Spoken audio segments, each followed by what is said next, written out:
So this is how I made a 90-second high-effort brain rot video in about 2 weeks. Now, if you haven't seen it, the video is called GONK or something like that. I probably will change the title a few times because that's how YouTube is. It is absolutely unhinged and ridiculous, but that's kind of on brand for this channel, if I'm being honest. We got spooky, scary skeletons. We got cursed SpongeBob toys. We have the skeleton graveyard, all kinds of weird stuff. So how was I able to accomplish this in about 2 weeks? I say about 2 weeks because I worked on it for a week, went on vacation for a week and a half, worked on it for another week, and now I'm done. I finished it today. So I got the idea a few weeks ago. I really wanted to make a video for Star Wars Celebration. I had friends going to Japan, and I was really excited for them and inspired by them. So I was like, oh, I should do something for Star Wars Celebration. But I was like, I don't have enough time. I'm working on 2 other short films at the moment. So I was like, I'm just not gonna worry about it. But then an idea happened, and it really happened. It was an intersection of a few different things, right? So on one side, I was getting really into big beat music. And also musically, I've been listening to a lot of Joey Valance and Bray. With the kick, what is I was the black top key. So these two genres were kind of bouncing around in my head, and I, thinking about doing a Star Wars video, I was like, well, my whole brand is doing this like high for brain rot. So what if I did a video about the GONK droid? Because everyone loves the GONK droid. I love the GONK droid. You love the GONK droid. When I went to Star Wars Galaxy's Edge, I saw the GONK droids, and I geeked out more than anything else. I saw the GONKs, and I was like, yeah, let's go. What if I wrote like a really goofy rap song over a big beat about the GONK droid? Boom.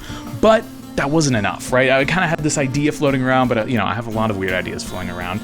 And ultimately, I was like, I don't know. But I'm working on visual effects for my feature film this summer, and there's a lot of animated robots that need to move around. I was like, I need a better character animation workflow because I'm not gonna lie, be fully honest and transparent with you, my name brand, very expensive motion capture suit is falling apart. It is not working. Sensors are just turning off. It was so much money, and it's gonna be so much money to repair, and I was just like, what am I gonna do? Without that mocap suit, I'm back to trying to hand animate stuff in a sort of a clunky way, or relying on Mixamote libraries, which I did heavily for this video. But for all the custom stuff, I turned to a new solution called Quickmagic AI. Essentially what Quickmagic AI is you upload a video, yourself or someone else doing a dance or moving around or doing a performance like I was for this video, and it essentially uses a recursive algorithm, I guess. I actually don't know how it works under the hood, but it does some kind of magic to assume what the skeleton is, what the pose is at every frame,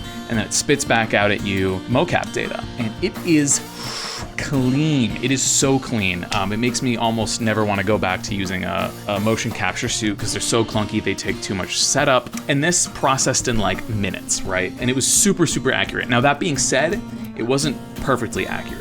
There were some times where I would do like a dance move and it would think I was moving across the room and really I was stationary.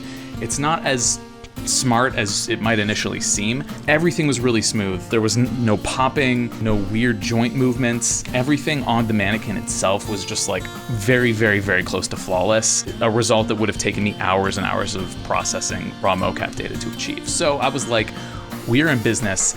I got myself a subscription and went to town. I basically recorded a bunch of videos of me just like being silly and dancing. I uploaded these videos and did all the mocap and basically just translated that onto my characters. Now, I have to take a moment to say, most of the assets and models in this video are from Sketchfab. They're from numerous different artists. Here they are right here. The things that I modeled for this were the GONK droid, obviously the hero GONK droid, and then I did some like retextures for like a C-3PO that I bought on Turbo Squid for like 12 bucks, really cheap. The Yavin base too, which I realize now the Yavin base is in the correct proportions. It's actually got like 10 sides. I thought the 8-sided one just looked really cool. So I was like, I'm just gonna do that one and no one's ever gonna notice. What's great about Star Wars is Lucasfilm and Disney have been like super chill about the IP. They just like let us do whatever we want. I have made so many goofy Star Wars films on this very channel and it's so much fun. So after getting mocap, the process was really simple because this is essentially a music video. So all I needed to do was take the mocap, apply it to the characters, and drop the characters into a bunch of environments. Now the environments I did need to make essentially from scratch. So once the environments were made,